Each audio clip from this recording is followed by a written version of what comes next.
What does it mean to be silent? Does it mean a form of quiet contemplation? Is it thinking upon things and searching one's own mind for answers to life's big questions? Or does this only indicate another type of noise, a subtlety of the ego to wax poetic about things which it cannot comprehend?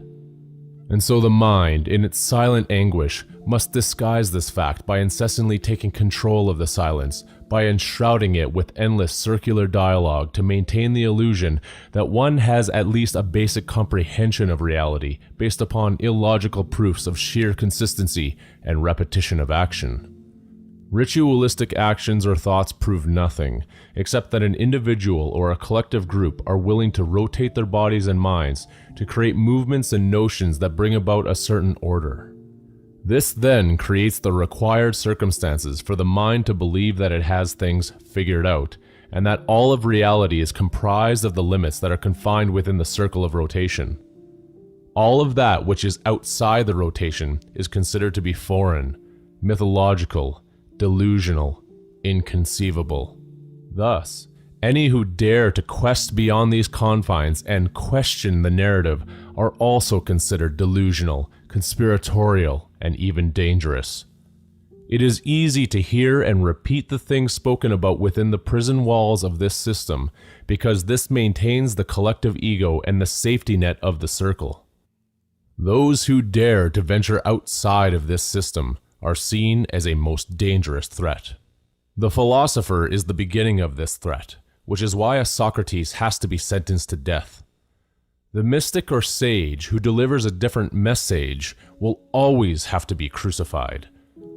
The most dangerous element to the system of the circle is silence, because in true silence one can listen to nothing and therefore hear everything. In silence, the circular narratives are seen for what they are, shadows to be chased after in an endless loop.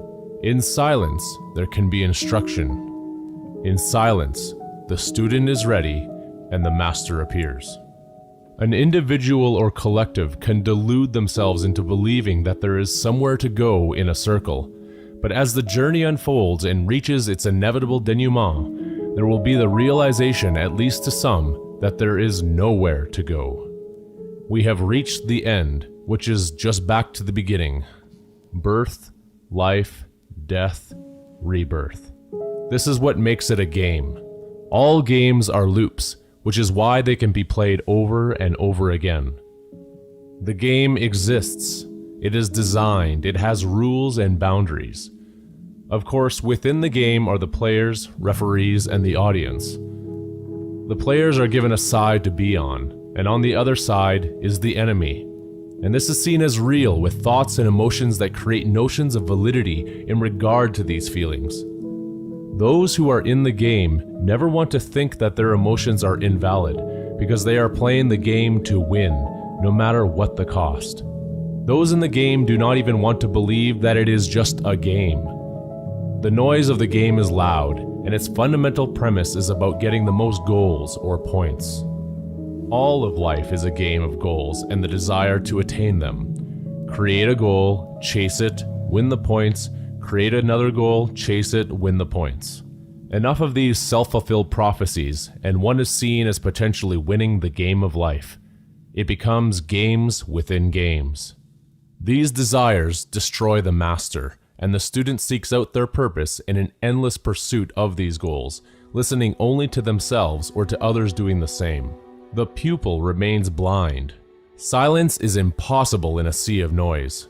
Silence only becomes possible when one sees the game for what it is, sees the players, the referees, the audience, sees the rules and boundaries and the circular nature of the structure, sees that these are all just illusions and that one is simply chasing after their own shadow.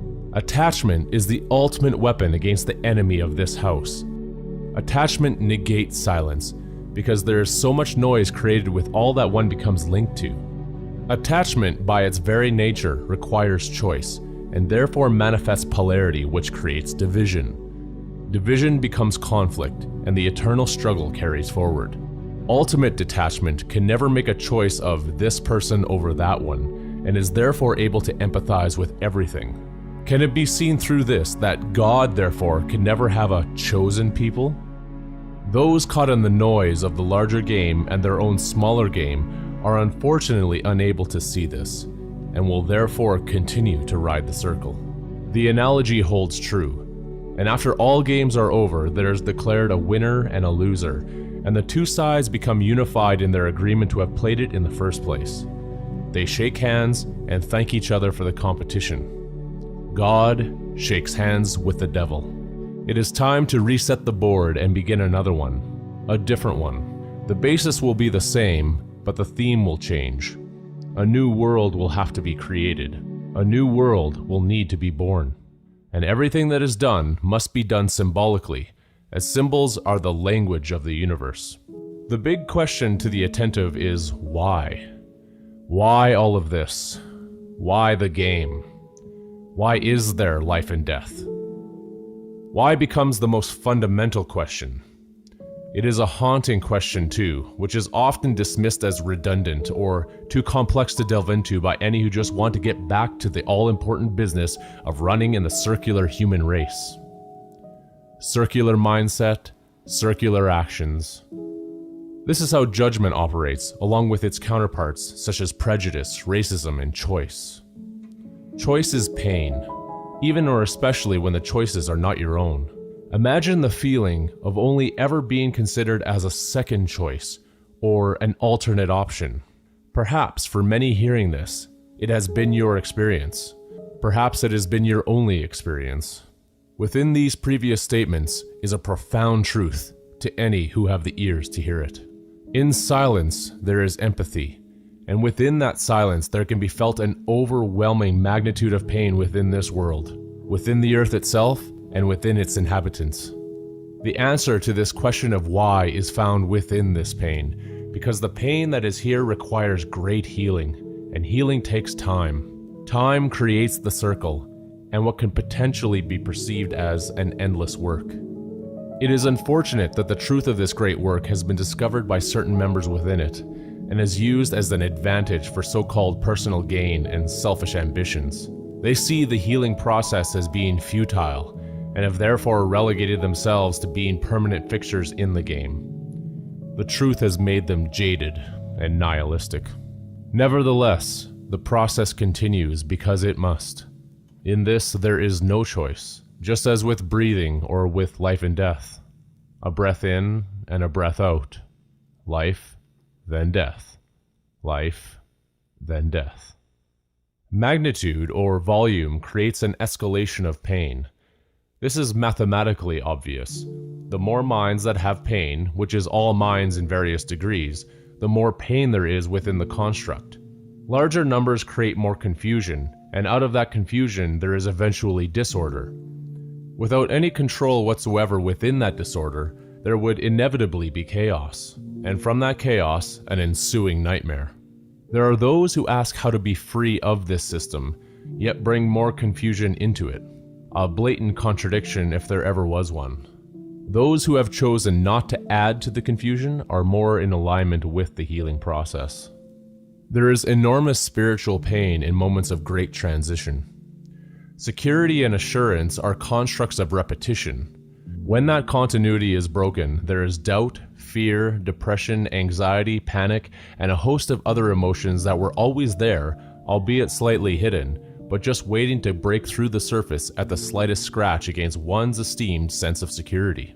The unknown becomes frightening because the barrier of the circle has been broken, and there becomes in these moments of uncertainty an ever greater willingness to do whatever it takes to maintain the structure of those boundaries. Boundaries which are labeled as normal. Normality becomes a prison, and the citizens confined within it are willing to fight to protect its walls. Walls that gave them a continual sense of purpose and direction, even if it was only in a circle of repetition.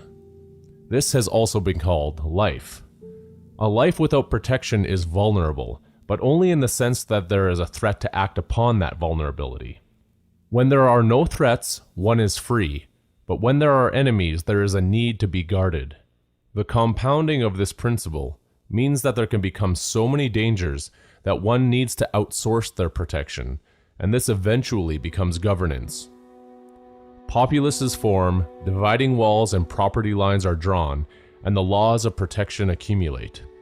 As a rule, the more protection, the less freedom, until there is none. It is a simple analogy. Ultimate trust is thus handed over to the governing authorities to deal with any and all external threats, and what is asked for in return from every individual is allegiance.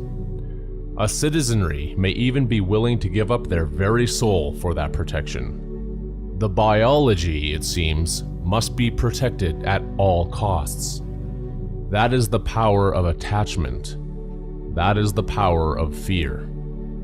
When the populaces become so large, the external threats become so dangerous as to create the potential for all sides to be annihilated. At this point, the authorities of each government see that there is a need to work together, so they do not also destroy each other in the process of a cataclysmic hot war. These alliances create for a time an unprecedented measure of peace. However, resources are limited in any system, and inevitably there will be a turn in the threat. The populace themselves become the rival, and instead of an external enemy, there will be the need to protect the world against the ever-growing and demanding internal adversary. Every peak is followed by a valley. At this point, a Trojan horse of sorts is necessary. The potential adversary is now regarded as being absolutely anyone. Therefore, the forms of protection will turn from the external to the internal. The circle must always complete itself. It will also be obvious that the forms of protection now offered are as unified as the actions of a single governing body, as opposed to separate ones, since the rules will also be unified and mandatory, regardless of so-called national borders. Any who do not abide by the new restrictions to protect the greater good of the world public will also be seen as a threat.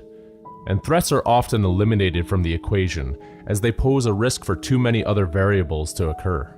All of this is an easy sell, since the idea of normal must be reinstituted and guarded no matter what measures need to be taken. It matters not what normal looks like at this point, only that the measures of protection are enforced for the good of everyone. Normal thus becomes despotic, since everything becomes unitarian. If everyone is collectivized, the notion of individual freedom is quashed. Duality becomes singularity. Two visions become one. It is the beginning of a perfect vision. It is the beginning of a new world. The question to be asked is, why is division always equated with freedom? The proof of this is devastatingly obvious. Create a world by destroying it, and within this equation, humanity itself becomes the ultimate paradox. It should be impossible that 1 equals 0, yet here we are. Within this equation are all the ingredients necessary to facilitate the experiencing of the ultimate limits of both pleasure and pain. Pain is the trade-off, since the pleasure seems to be worth the price. Nobody, it seems, is trying to protect pain or the things that cause it. Otherwise, what does healing even mean? Yet, what does pleasure mean without the comprehension of pain?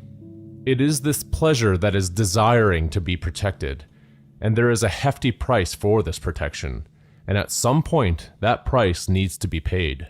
The questions to be asked at this point are, who is the one that has sent the bill?